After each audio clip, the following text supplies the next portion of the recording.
To start our Stop Geolocation Service in Windows 11 Home, right-click on Start menu icon and then select Computer Management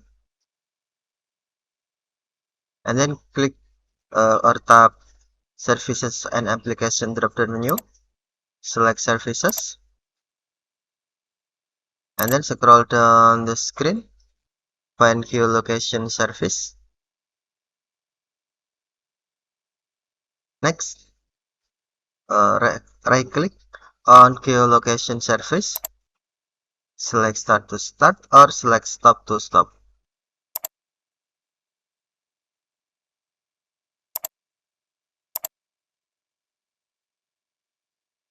This service monitors the current location of the system and manages geofences, a geographical location with associated events.